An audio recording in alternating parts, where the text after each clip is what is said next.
call on Steve Reich. Steve? Make a motion that we follow the wishes of our county commissioners who made the temporary appointment and the voters who spoke, and that we appoint Alex Zumbar to fill out this term. Second. We have a motion and a second. You know, the one thing I would like to point out, and I am going to open it for discussion, is that I really believe that the things we do as the Democratic Party, the motions that we pass, the people that we elect, we do the right things, not because of the political problems of appointing a Republican or a Democrat. We do the right things because as Democrats, the things we do promote and provide for good government. That's what we have to send this message out for today. With that, I'll open the floor for discussion. Yes, Mr. Shannon. I would ask anybody that's going to speak for the media's attention, if you could please say your name so they know who's speaking. My name is Jim Shannon. I represent Plain 15, and I'm a retired sheriff's deputy. I have trouble voting tonight, or even consider voting tonight for Mr. Zumbar, without first tossing it out to maybe some very qualified people within our own party. Having said that, I wonder if you've considered that. Yes, I have. I certainly have had nobody come to me and say, I want to be appointed to this position. And quite frankly, to be appointed to the position, I think we would canonize the other guy. I think the voters have spoken. But Jim, I am certainly looking for a candidate to run. We have somebody that we, in no way, shape, or form, we have to be clear about this. We're not endorsing Alex Zumbar. Somebody asked if I should have him come here and speak tonight. That's the last thing in the world. I don't want him speaking here. I mean, I want to beat him. And I think our best chance to beat him is to run against him, and the filing deadline is in December. I disagree with you, Randy. I think if we appoint him tonight, or tomorrow night, or the next night, we are in essence saying that we don't have anybody. I don't know how you're going to come around in a year from now, or 2 years from now, and say, here, this is our candidate now, but we didn't like him back then. I think you ought to throw it out for a week. You've got plenty of time. Throw it out for a week, see if you get any interest in people. Somebody that's qualified. I'm sorry. The filing deadline is this December. If somebody's interested, Well, you have 45 days to make a decision, don't we? Yes, we do. That's certainly an We option. certainly have another month, or at least 3.5 weeks.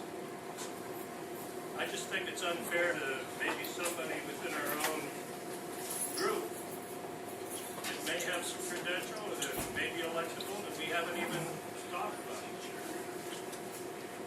Thank you. Thank you. Yes, Tom.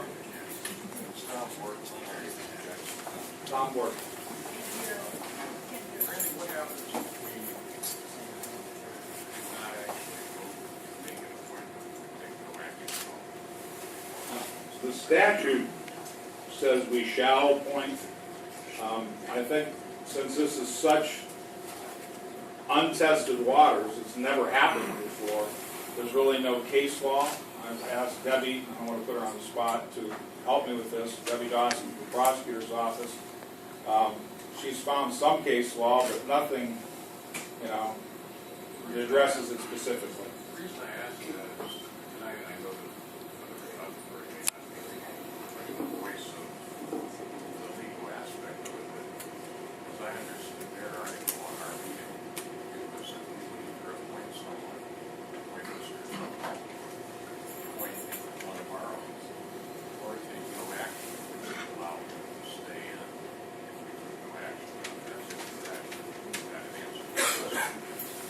If that's not it, Brad, I don't see any good position for us. I think we're going to take no action. Tom was saying if we took no action at all, is there any case law on that? What would happen? And there is no case law on it. I would agree. I mean, it's wide open, like I said. the issue would be, there would still be this cloud. We could take no action, and quite frankly, if the law said we could, I would absolutely prefer to do that. The last thing I want to do is sign a paper appointing a Republican to anything. But I don't think we have that option. We could do it, and it could be tested, I guess. For... Yes, Mr. Sheldon. Yes, you and I spoke earlier. I'm Bob Shedlars. My father voted for Stevenson. My grandfather voted for Norman Thomas. But anyway,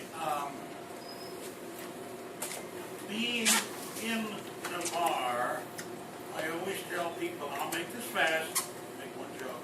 I became precinct committeeman with the other Democrat in the precinct, Ralph Kinsey died. We like elections like that. But I'll tell you something. I'd rather let somebody else appoint a Republican to fill this place than have me vote for it. I don't know what's going to happen. I'm a lawyer, okay? Retired college professor, taught law. I'm a lawyer. I read the stuff. It doesn't cover this. You're right, okay? But I'm looking here and saying, okay, I'm a Democrat. Don't tell me that I'm going to see in the paper tomorrow, the Canton Repository or the Massillon Independent, that we appointed someone who ran and won as a Republican. He may be a wonderful person. He may be a terrible person. I don't care. Okay? I'll be darned if I'm going to vote for a Republican for an office where I want to see a Democrat. Go ahead. Yes, Scott. My name is Guy Burke, I'm a retired teacher. Did the party make an effort to go and find somebody that might be willing to take the job, or nothing was presented to anybody? You just waited for somebody to show up? We did not run any ads asking for applications or anything like that. Mr. Chairman, Yes. I'm 82 years old, and brought up a Democrat, steel worker, coal miner. I'm down from the river up here. And all I see is people who want to fight. Republicans are not D-A-S-T-A-R-D-S. My name is Harold King, by the way. And the Democrats aren't Jesus. So when I see somebody, the populace decided as who they want, that's what I'd like to give. So I think Mr. Zumbar, in all due respect, deserves the vote. First place, he took over when nobody else wanted to touch him. It was a hot poker. Then you got people, where is all these people who are chomping at the bit wanting to take his place? That's a hellfire place to be right now in that office. Because everybody will be watching you. And now we got hit one of his financial movements on up to date, clear, concise, and unpretentious. Mr. Fisher.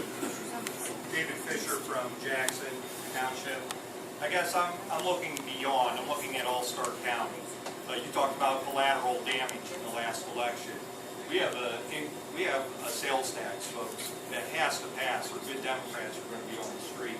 I guess I'm asking you as chairman, what recommendation helps us pass that tax?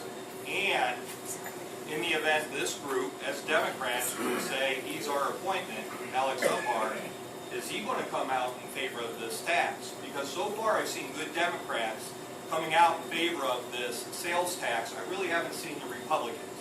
And is this going to cost us more jobs 2 years from now in another elections? If this is the man that's going to help our fellow county and Democrats collectively, because this is not a Democrat sales tax, this is not a Republican sales, this is a Stark County sales tax. And I guess my question, and I'm asking we have elected officials here, who's going to help us to pass that sales tax? And that's my question.